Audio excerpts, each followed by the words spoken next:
Okay, we are two past the hour. I'm going to go ahead and get started with our presentation today, and very excited to have our guest speaker, which I'll introduce in just a moment.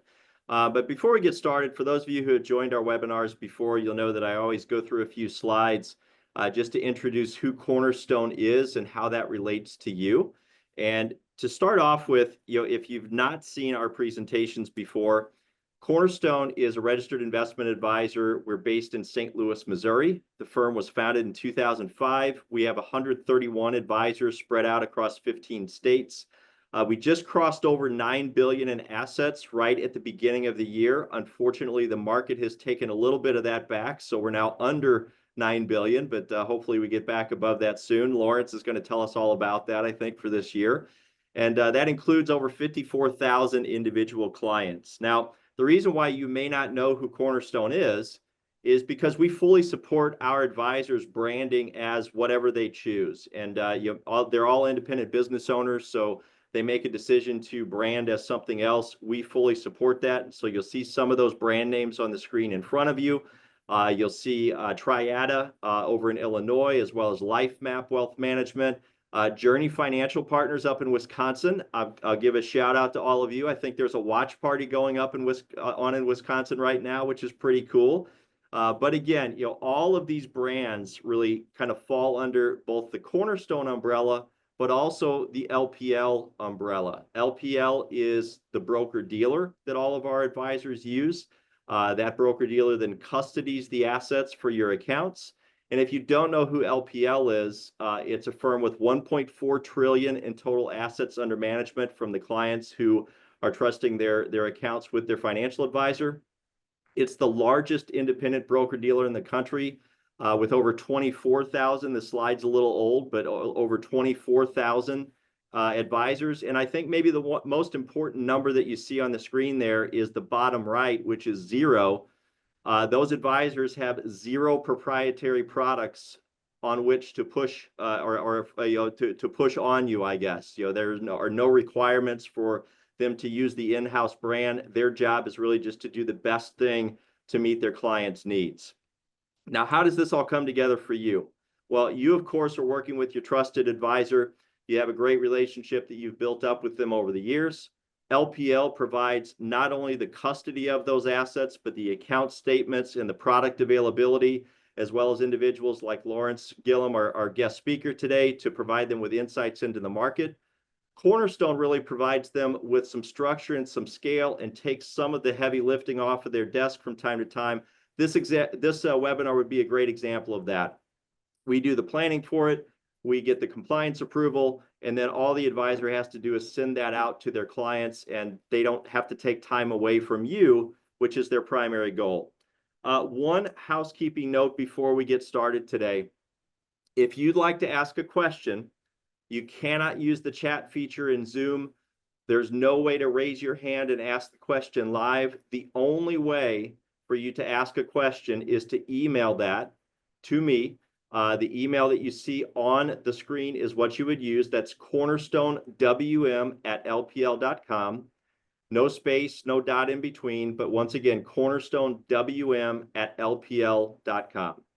I am going to stop sharing my screen, and I'm going to introduce Lawrence Gillum. Lawrence Gillum is the Chief Fixed Income Strategist with LPL Financial.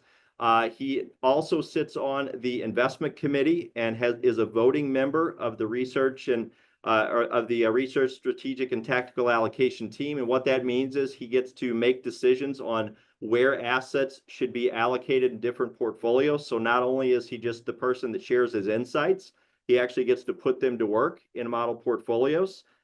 Prior to LPL, he was with Raymond James as a director and oversaw fixed income research with them. He has his MBA from the University of North Carolina. He has his undergrad from the University of Florida.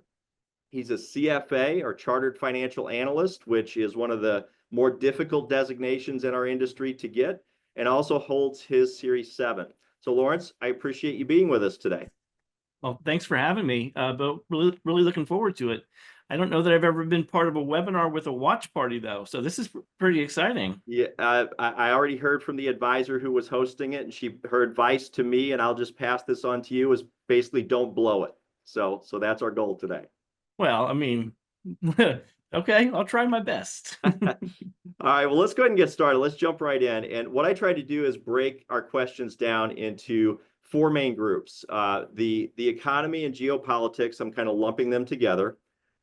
Equities, which is really not your area, but I've always felt like the fixed income guys tend to see things happening before the equity market. And I think you have a great insight into maybe some things that might be going on under the hood. Your area of expertise, we also want to talk about fixed income or bonds. And then we're also going to talk about alternative investments as well. Does that sound good to you? That sounds great. Well, let's just jump right in. And by the way, for those of you who have not seen this yet, if you're interested, you can reach out to your financial advisor and you can get the LPL Outlook for 2025. And a lot of the comments that Lawrence is going to be sharing, I would expect are coming directly from that. So if you wanted maybe some graphs and some pictures and more verbiage to go along with it, there's some great information in there. And again, I would tell you if you're interested in that, reach out to your financial advisor and they'd be happy to get that to you. So let's start with the big question. What's the expectation for economic growth in 2025? Is it going to remain strong or are you expecting a slowdown? Yeah, no, the U.S. economy has been extremely resilient over the last couple of years and has been pretty remarkable and very difficult to read, frankly. I mean, if you go back to October of 2022, for example, not to pick on economists, but I will, 100% of economists surveyed by Bloomberg thought the economy was going to go into recession in 2023. It didn't. In fact, 8 of the last 9 quarters, we've had economic growth above our long-term trend. So it's been a remarkable run in terms of economic strength. Our view is that because of still high prices, still high interest rates, we think the consumer is going to pull back a little bit in 2025. So we expect the economy to slow a little bit, not fall off a cliff, and certainly not experience any sort of a recession, which was what happened the last time the Fed raised rates this aggressively. We think there's still a lot of good things going on in the economy, and in particular with the consumer, but we don't think that we're going to have above trend growth. If you call 2% trend growth, we think it's going to come in around 1.7 to 1.9%. So still growing, but just not as fast as it was over the last 2 years. You mentioned the consumer, and obviously a big part of the consumer is employment. If Americans are employed, they tend to spend money. What's your outlook for the job market this year? Yeah, and that's been another area that's been extremely resilient as well. We've had very low unemployment rates over the past, call it 3 years, and we've had a significant increase in employment demand. So it's been a good place to help keep the economy growing, and this is another area that we think is going to soften a little bit. Again, not fall off a cliff, and we don't expect the unemployment rate to spike higher. We've gone from a very secularly tight labor market. We think that's easing a little bit. We've seen some layoffs announcements. I think there was a couple this week by some of the bigger tech firms out there. We've seen a slowdown in hiring, notwithstanding last Friday's job report, which was fantastic. But we do think the job market is going to slow a little bit. Again, it goes back to our comments initially about potentially a slower economic growth outlook for 2025. We could see the unemployment rate creep up a little bit from where it is. It's at 4.1%, which is low by historical standards. Maybe we get back into the a 4.3, 4.4, perhaps even 4.5% unemployment rate. Again, nothing apocalyptic, but we do think that companies, after this giant hiring stage that they've gone through, I think they're going to start pulling back a little bit, or we think they're going to start pulling back a little bit in terms of hiring. So again, a lot of momentum in the job market. Jobs per openings are still fairly plentiful. And what's encouraging is, we've heard some of these announcements in terms of layoffs. We really haven't seen a lot of firms cutting their workforce. A lot of firms are saying we're just going to go through a hiring freeze, which is obviously good for the economy, opposed to letting people go. But we do think the economy or the job market is going to weaken a little bit into 2025. Lawrence, something I found kind of noteworthy from the LPL Outlook was that consumer spending is being driven by the millennial generation. who are now in their 30s and 40s. And I'm old enough to remember a few years ago when that generation was vilified for being lazy and living in their parents' basements and we're never going to get a job. Now it seems like maybe life has happened to them and they got married and they're having kids and they're buying homes and SUVs and going on luxury vacations. That's a huge generation. The millennials are a very big generation. This reminds me of around 1980 when you had another huge generation, the baby boomers, starting to hit their peak earning years, and they drove this 25 plus year of economic expansion. Are we starting to see the same thing happening, led by the millennials?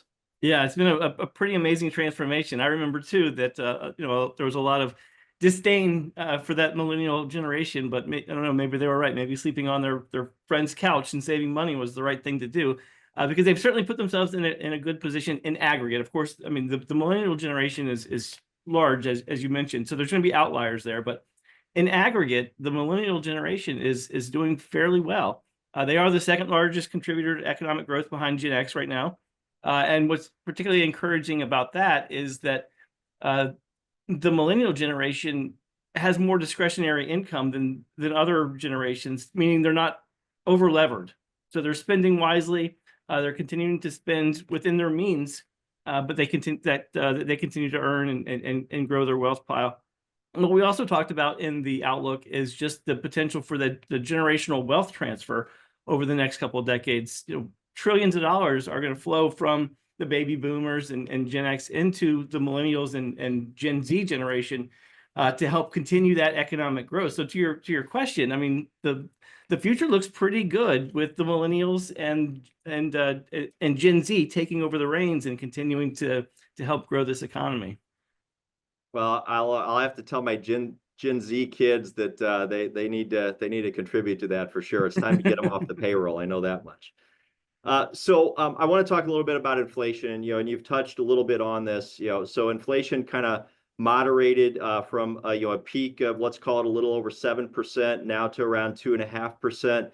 The new Trump administration is talking about tariffs on foreign goods, extending the tax cuts that were passed back in 2017. We've got strong job markets. That sounds like it could be inflationary. Is it? Yeah. So here's where I'm going to put on my economist hat and say it depends, of course, right? So I'll tackle tariffs first.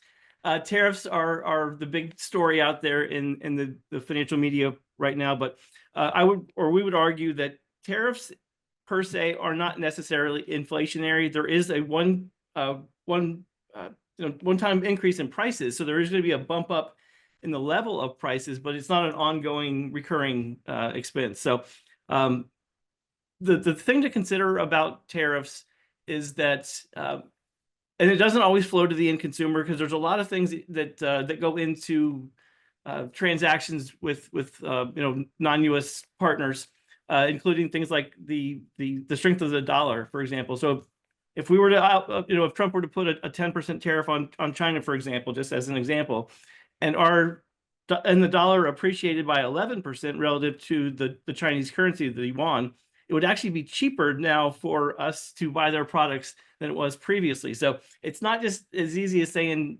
tariffs are bad. There tends to be an offsetting growth element, though. So even if it's not inflationary, the increase in prices tends to have an impact on growth. So net tariffs, it depends on kind of how they're structured and if there's any sort of retaliatory tariffs levied upon us after these tariffs are levied upon their country. But I think the bigger impact, the bigger question is on the economic growth side. The increase in prices, or the one-time increase in prices, does tend to offset economic growth. So the inflationary story, we think, is cooling. We think it's coming back to the Fed's 2% target. This year, though, we think we're kind of in this 2.5%, 2.7% ish range. There's been a lot of disinflation in the environment, or the economic environment, led by kind of outright deflation in goods prices. We don't think that's sustainable. So we think we're kind of at these levels throughout the rest of this year. Our view is we get a two something handle on inflation, kind of where we are to end the year, and then we get back to 2% into 2026. So we've made progress on the inflation front. It's the inflation genie's not back in the bottle yet, though. That, and that's that's good to note, is that you don't see it as being completely behind us, so something to still be aware of. So, I brought up a new administration coming in, and I know you'd probably be the first to caution people to not read too much into what is said on the campaign trail. The legislative process is much different to actually get things passed. But I do want to ask you, with this new administration coming in, and really just a few days now, are there, one or two economic issues or policies that, you're paying very close attention to? Yep. So I guess the kind of the narrative is that there's 5 Ds to pay attention to with the new Trump administration. You have deficit spending, particularly coming in the form of tax cuts that should be stimulative to growth. We have deregulation, particularly around energy energy permits that should help bring down energy prices a little bit. Then you have Doge, which is the department headed up by Elon Musk and Vivek, and we'll see if there's any sort of substantial cost savings out of that, but that could be beneficial to the deficit, which I'm sure we'll talk about in just a second. Then you have deportation, and then you have forgetting one of them, but deportation and deregulation, I think, are the ones that we're really kind of paying attention to, because that's really the wild card. We know how tax cuts, we know how tariffs work in theory. Doge is again, something that we're not putting too much faith in, but the deportation effort, as well as the deregulation effort, could have offsetting growth impacts. If you look at an economics textbook, they would tell you that immigration is good for the economy because it helps increase growth. And then, when you have deregulation, that tends to increase growth as well. So when you start to deport folks out of the country, that's going to have a negative impact on growth in theory, with the deregulation potentially increasing growth. So there's a lot of moving pieces here. And to your point, these were all campaign trail promises, and those don't always work, particularly when you have such a small majority within Congress. So it'll be interesting to see how this plays out. Certainly the timing of these things are important as well. There's been a lot of talk about implementing tariffs on day one. If that's truly the case, that's going to have a bigger economic impact than some of the other things that we're talking about. But it could be a pretty interesting 100 days once Trump is back into office. Yeah, no doubt. I'm sure it will be. So, we're going to talk a little bit more about interest rates and the interest rate environment when we get into fixed income, but a related area would be currencies. And we've obviously seen the dollar being really strong over the last few months. Do you see this continuing into 2025? And if so, could you maybe explain what some of the ramifications to an investment portfolio might be? Yeah, sure.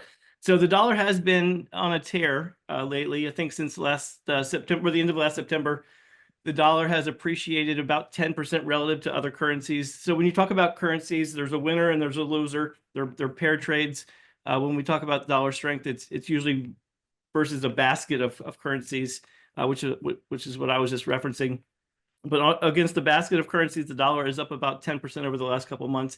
That does have an impact on the cost of goods that that we sell to the rest of the world, right? It makes our goods and services more expensive when we have a stronger dollar, because their currency is effectively worth less, not worthless, but just worth less, and that just makes our goods and services more expensive. The incoming administration has said that they want a weak dollar to make our goods and services more, cheaper than otherwise would be the case if there was a strong dollar in place. We'll see if that happens. What typically happens, though, with currencies is that the money tends to flow into the areas that have the higher interest rates. So if the rest of the world is cutting interest rates, that makes the potential for the dollar to continue to appreciate relative to these other currencies. And that's what's happened lately. We talk about, I'm sure we'll talk about the Fed and interest rate cuts, but as the rest of the world has really started cutting interest rates, the Fed has cut rates as well, but our long-term interest rates have moved higher. I'm probably talking about that too. But the rest of the world is cutting interest rates at a pace that's more significant than what we're doing, and that has led flows to out of these other currencies into our currency. That has impact certainly on economic demand for our goods and services, but it does have an impact on investments as well. For example, if you were to invest in a kind of a non-US developed bond, for example, that's in a currency that's in a yen or a euro or even the UK pound, that's going to depreciate against our dollar, so it's going to make that investment worth less as well. So the strong dollar has negative implications on foreign investments, as well as the foreigner's ability to kind of buy our goods and services cheaply. So I guess maybe an easy way to think about it is spend money on a European vacation, but don't spend money on a European bond. Right now is a great time because given the strength of the dollar, European, and we've seen a lot more international trips this year and in upcoming years because of the strength of the dollar. No doubt, no doubt. Speaking of just the areas outside the United States, needless to say, there's a ton of turmoil around the globe right now. When you start to think just kind of geopolitically, the macroeconomic environment for the globe, are there any areas of particular concern, maybe outside the United States, that you're paying attention to? There's always geopolitical events on the horizon, and if you only kind of paid attention to geopolitical events, I don't think anyone would ever invest in markets because there's always a lot of concerns out there. But given what's taking place in the Mideast, it looks like that's kind of being wound down today. Hopefully that sticks, and the issues in the Middle East are at least potentially temporarily over for now. But then you have Russia, Ukraine. Hopefully that's going to get wound down here shortly. But I think the potential for a bigger geopolitical event really rests on China and Taiwan. So China has been, saber rattling for years about Taiwan and China's interest in the South China Sea. It's a big deal because within Taiwan is a big producer of semiconductors. Taiwan Semiconductor is headquartered there, and these semiconductors are in most electronic devices that we take for granted these days. So if there is a takeover from China of Taiwan, that could negatively impact the semiconductor industry, which could impact a lot of these big tech companies, which would, these big tech companies are the ones that are really driving equity market performance now. So that would certainly have a negative impact on equity returns. But you never want to, say things aren't, are pretty good, relatively speaking. I don't want to jinx it. But with the potential for some of these geopolitical events to be wound down, there's nothing on the horizon that is imminently concerning to us. Yeah, it's a very good point. These things. We've had world wars in the past. We've had major conflicts between nuclear powers in the past, and the good news is at least historically speaking, they have eventually ended, and that's probably been a very good thing for investors. Lawrence, I want to move on to equities. And, as I mentioned at the top, you're a fixed income guy, but, I know you're paying attention to what's going on in the equity markets. And many times, you're probably buying bonds or seeing bonds that are being issued by some of those same big tech companies that we just talked about. So what was interesting to me was the title for the stock market section of the LPL Outlook was a more measured approach to 2025. At a really high level, what is LPL saying here?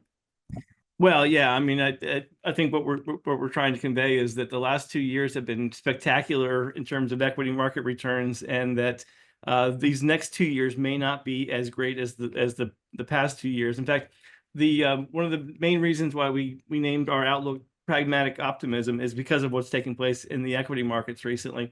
20+ percent returns out of the equity market, out of the S&P 500. It doesn't happen all that often.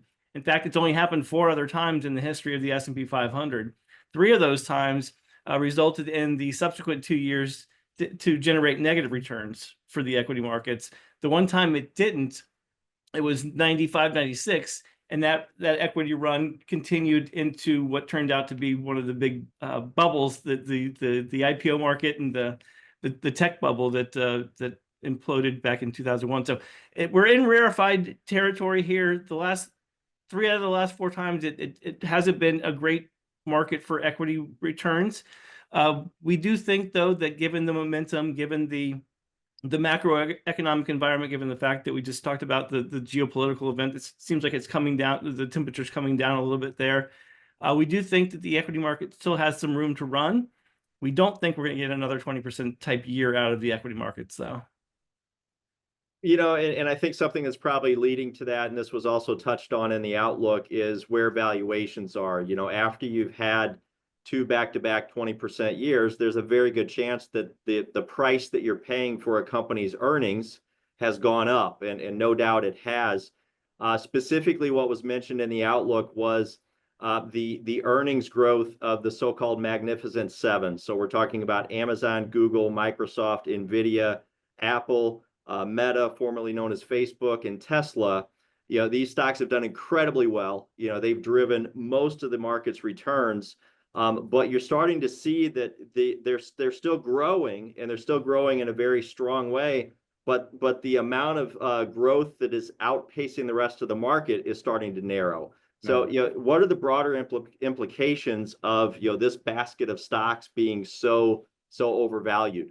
Yeah, no, for sure. Valuation is a big concern for us here in LPL Research. To your point, the Mag 7, the Magnificent Seven, has really been the primary driver of equity market returns over the past year.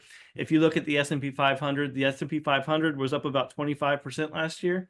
The equal weighted S&P 500 index, which spreads out the weights a little bit, more to these other 493 names, that was only up 13% last year. So there has been a big divergence in returns from the Mag 7 versus from those other 493 names.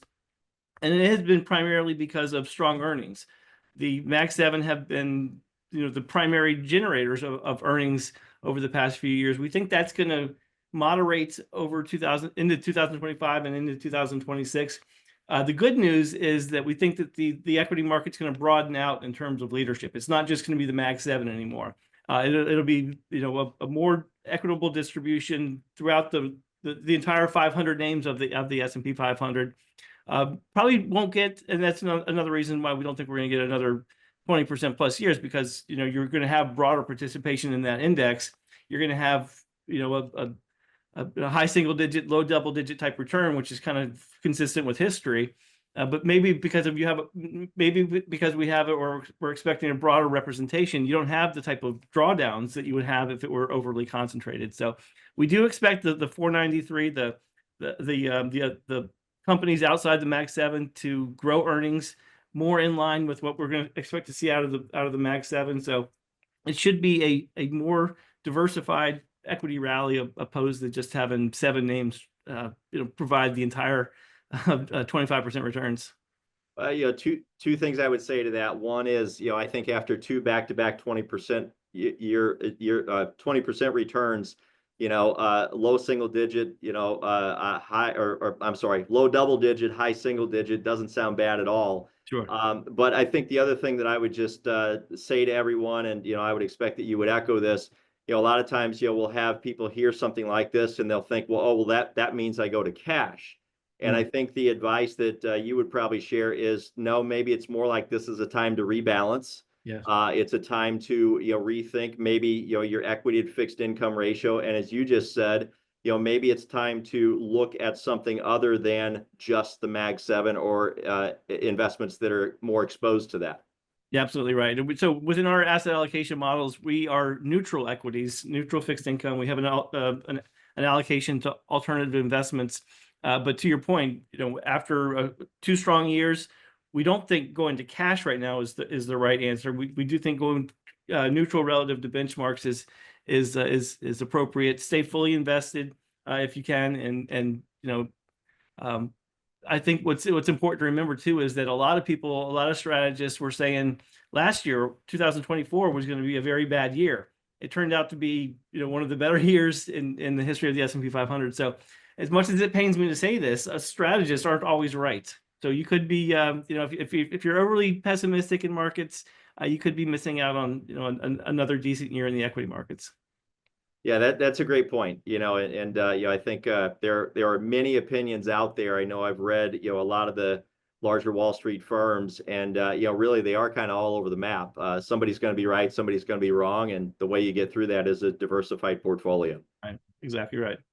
So let's move on to the bond market. And that you wrote in the LPL Outlook a section on fixed income that was called a golden age for income investors.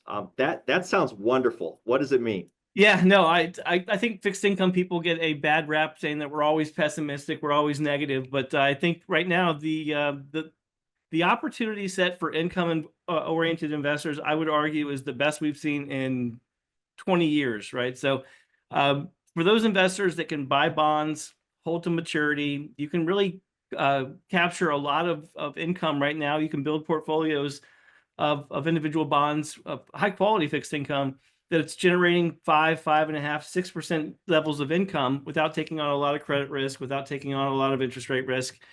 So you can really, go out, call it 5 years, lock in your income returns and just clip coupons for the next 5 years, and you should be totally satisfied with a 5.5%, 6% ish type return, especially if the equity markets aren't expected to return a lot over the next, call it, decade, which a lot of these same strategists are saying the next decade is going to be a low rate or a low return environment for equities.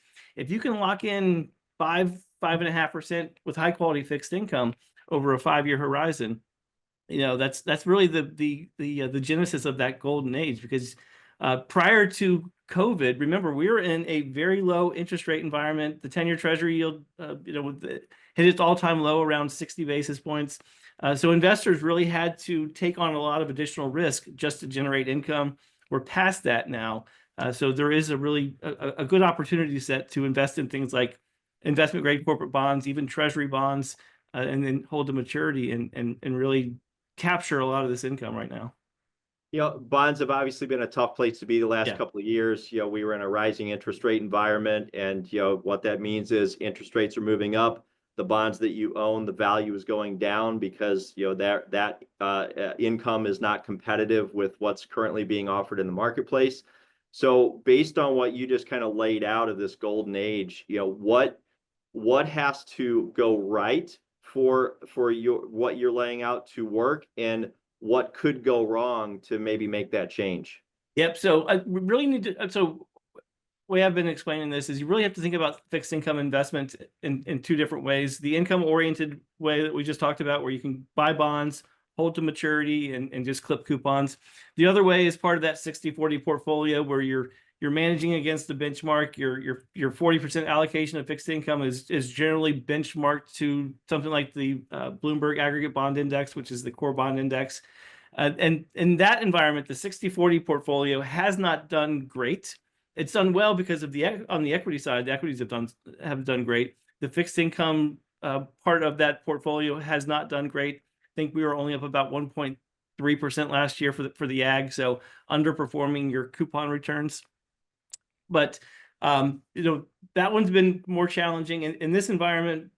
We're neutral at fixed income. We're neutral interest rate duration, meaning we have the same sort of interest rate sensitivity to our benchmark, because we don't want to take on big directional bets on interest rates given the volatility that we're seeing in interest rates. That said, my year-end target for the 10-year Treasury yield is around 375 to 425. We're around 465 now.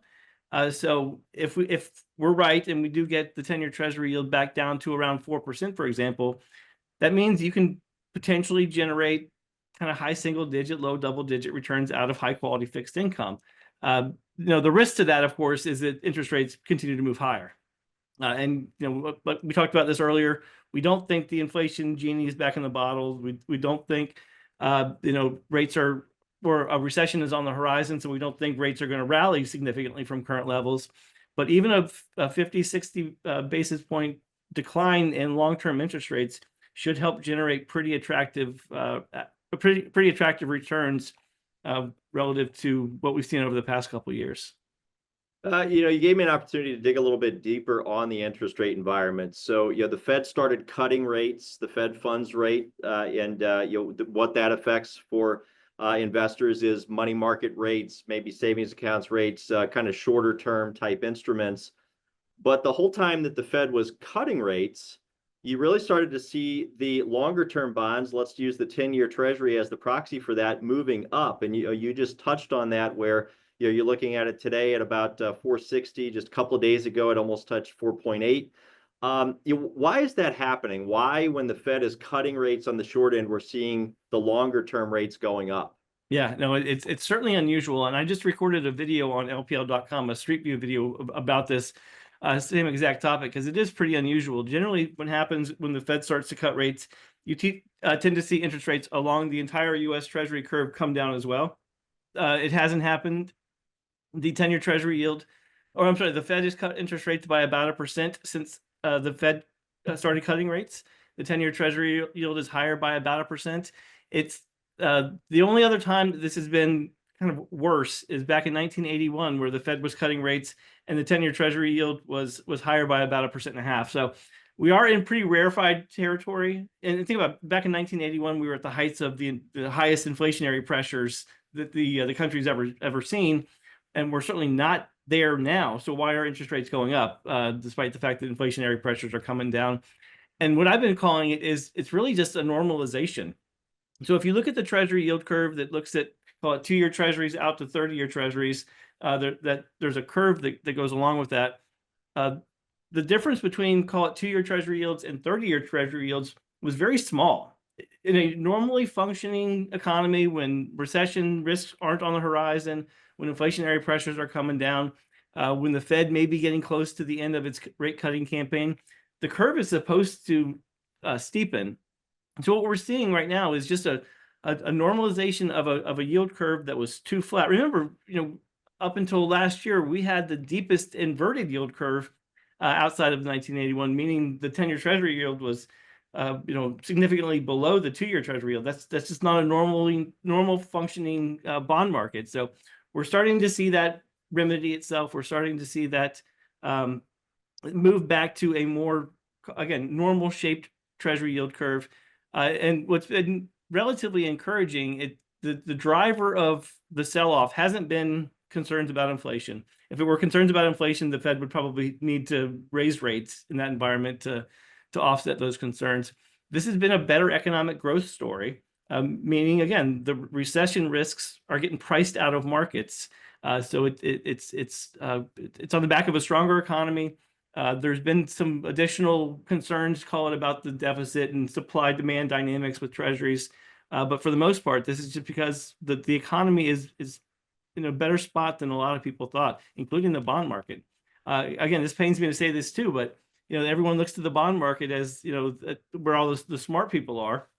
But the bond market has been 100% wrong over the past couple of years.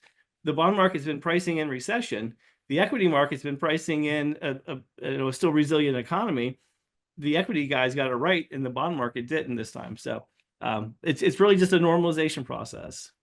So Lawrence, just for those folks that when they hear yield curve, they're not quite sure what we're talking about. Essentially, what we're saying is short-term rates are here, 2-year yields might be here, 5-year yields, and it just basically you plot those along a line, and they're either going to be up, down, sideways, flat, and it does give you kind of a sense of what's happening in the overall economy. Speaking of the short term, so again, we're talking about Fed funds. I think you already touched on this a little bit, but are we finished with the rate cuts here, or do you think you'll continue to see those from the Fed? So we do think that the Fed is going to cut rates again this year, maybe twice. Certainly depends on the inflationary environment, the economic data. Markets right now are expecting a rate cut in the summer months, and then there's a 50% probability of another rate cut towards the end of the year. That seems right to us, although if interest rates stay elevated and inflationary pressures don't come down as we expect them to, maybe there's fewer cuts that the Fed does. And this wouldn't be unprecedented. If you look at kind of 95, 96 time periods, this is kind of that that period that people point to in terms of the Fed engineering a soft landing, the Fed cut rates 3 times in 95 and then held for over a year. They actually ended up raising rates one more time and then held for another year as well. So it wouldn't be unprecedented to have the Federal Reserve stop cutting rates right now, see how the real economy handles lower rates, if it does significantly reignite inflationary pressures or not, and then then make a move after that. Our view, though, is again still high prices, still high interest rates. It's gonna negatively impact consumer spending. So maybe we get 2 this year, but we could be very close to the end of the rate cutting campaign, absent any sort of economic slowdown. So you mentioned earlier that we were going to touch on deficits, and I think your answer is going to maybe be where we do. In the outlook, for the bond market, you asked the question: are bond vigilantes heading for the U.S.? First of all, could you explain what a bond vigilante is, and then maybe just expand on that as to why you posed that question? Yeah, so I mean, we could spend a whole hour on this topic just by itself, but so bond vigilante was a term coined in the 80s. It was a time where the bond market wielded considerable sway over policy decisions.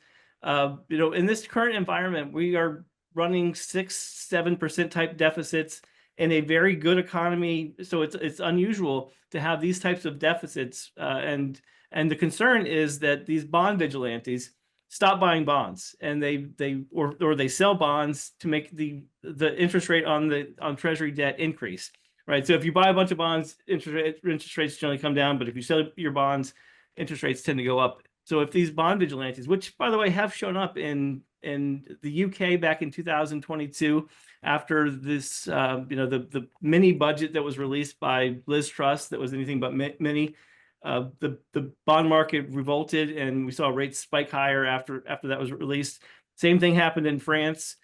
So there is a concern that there could be outright a buyer strike from U.S. Treasury bonds. At the same time, there's going to be a lot of supply coming to market, and that would push interest rates higher, which would make the government pay more of its revenues to debt service costs and things like that. So it is a concern. We haven't seen it yet, but if we continue to run these massive deficits, we've continued to run or issue trillions and trillions of dollars worth of Treasury securities, we could get in an environment where bond investors just throw up their hands and say we're done. Do you feel we're close to that, or is that something that's tomorrow's problem?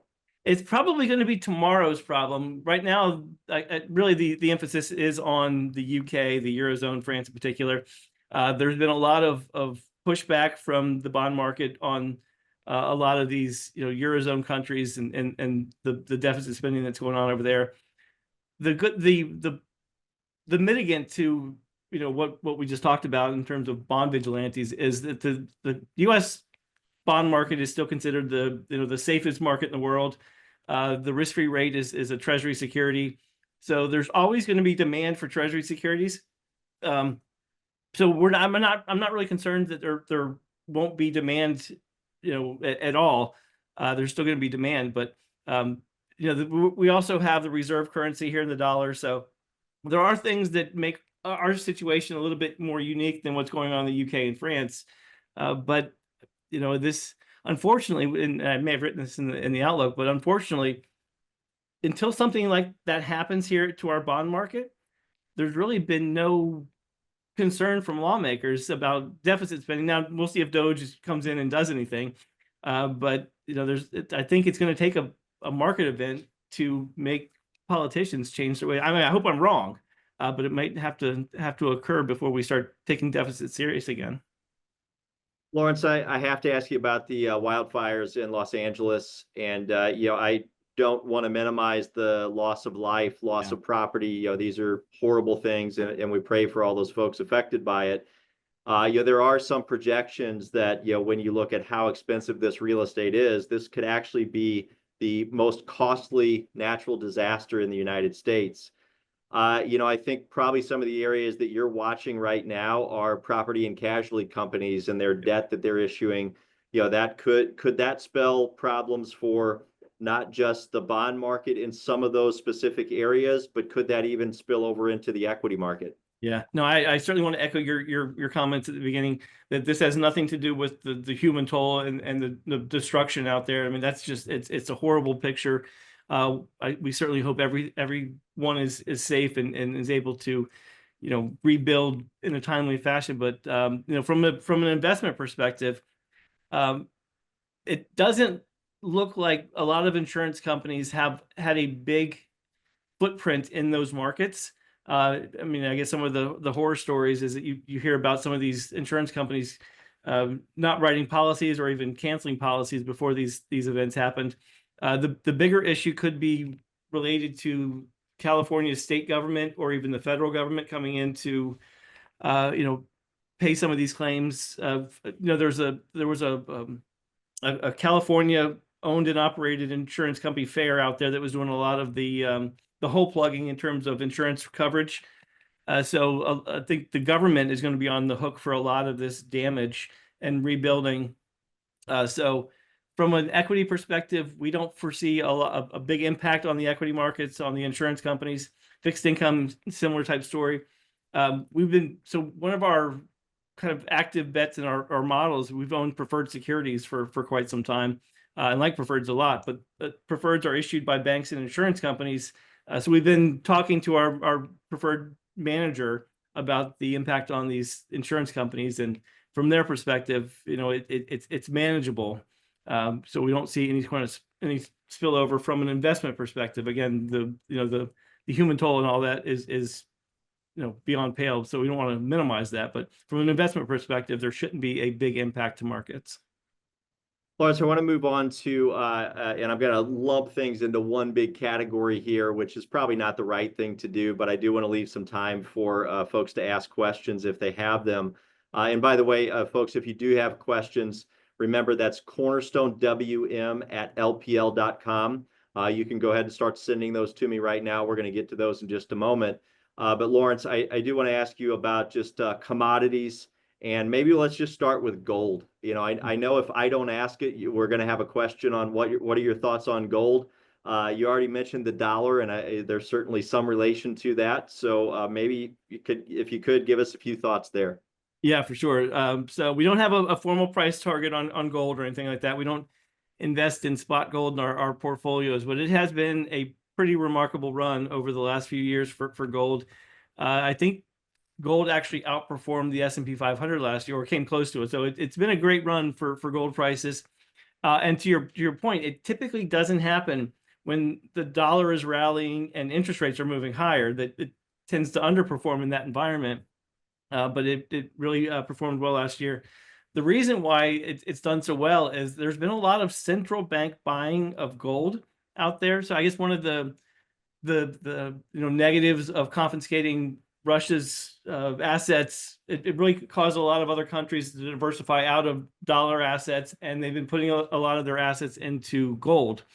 China and in fact Poland have been big buyers of gold to kind of build up their reserves. So it has been one of these environments where there's been indiscriminate buying, regardless of what's happening in the macro environment, because of these central banks that continue to buy gold. That's flowed into retail sectors. We're seeing a lot more retail flows into gold ETFs. That should help support gold prices. And then, of course, you have the phenomenon of being able to buy gold at Costco. There was a lot of individual gold bullion out there for retail purchases, which is again something that we don't see very often, but that helps support prices as well. So our view is that we think gold's going to be in this environment for a little bit longer. If interest rates continue to move higher, if the dollar continues to strengthen, though, we would expect a pullback in terms of gold prices. But it's been a pretty fun thing to watch. Yeah, I had a few more questions for you on commodities, but I think what we'll do is maybe just skip forward on those, and we will go to some of the questions from our audience. And again, that's Cornerstone WM, no dots, no spaces, Cornerstone WM @lpl.com. I will just give you one quick caveat. If your question has anything to do with cryptocurrency, we're not allowed to answer it. So you can ask it, but I won't be able to share that with Lawrence, and we won't be able to give you an answer. Just our compliance department has already passed that along to us. So Lawrence, I do have a question. And the first one is, given your expectations that interest rates will ultimately decline, at what level of rates would you consider favoring fixed income over equity? For instance, would you temporarily adjust a 60-40 allocation to 50-50 under such conditions? It's a great point. It's a great question. I guess it comes down to time horizons. If this is something that more on like a tactical basis, it's a short-term horizon. Our view is that we're keeping the 60-40. We would argue an equal probability of rates continuing to move higher or even falling a little bit.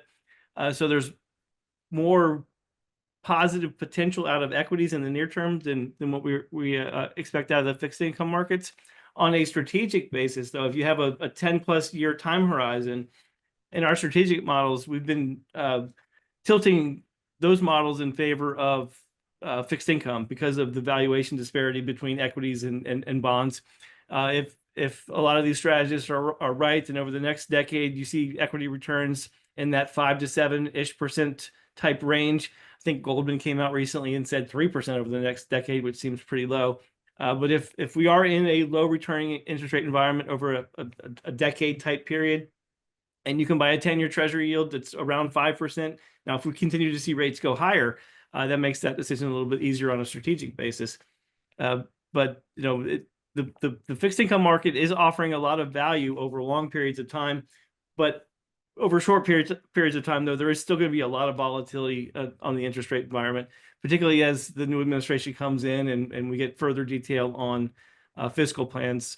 So if your time horizon, so long story short, if your time horizon is on the long end, if you're a strategic investor, it might make sense to tilt your portfolios depending on risk tolerances and goals and things like that. Of course, you can't forget those because fixed income is offering a lot of value at this point relative to equities. So this next question, this is clearly coming from an investor who is very well read, and you might even have to explain this one to me. But the question is, how well can the Fed maintain its independence given the shadow Fed chair proposal from Scott Bessent, the nominee for Treasury, I believe? Yeah, no, that's a fantastic question, it is a question. I'll go back to what the current chair Powell has said, that they're going to maintain their independence regardless. We know, though, that there was some mean tweets directed towards Jerome Powell last time Trump was in office because of the interest rate environment. If we're right and the Fed is close to the end of its rate cutting campaign, you probably argue that the new administration won't be happy with rates that are generally higher than the rest of the world. So we could be in a situation where there is a shadow chair. A shadow chair would be someone that is expected to take over for Jerome Powell after his term is up, which is in 2026. I don't know that it's ever been done before, frankly, and you would have to assume that it would be not well received by the remaining members of the committee. Probably won't be well received by markets either, because it does bring into question the question of independence. The Fed is supposed to be independent, supposed to make monetary decisions with outside the influence of Congress and the president. But I think it's a good point, and it's a risk, I think, to the stability and the independence of the Fed. I don't know if it's going to happen, but we'll see. Well, Lawrence, I can't thank you enough. This was great. And for everyone, you probably noticed when you came in, this is being recorded. So, if you missed a part of it at the beginning, if you want to share this with a friend, it will take a few days for us to kind of run this through compliance and get it approved, but we'll be available to share with folks in the not too distant future. But again, Lawrence, really appreciate your time today. Really appreciate you sharing your thoughts, and have a great day, everybody. Thanks. Bye-bye.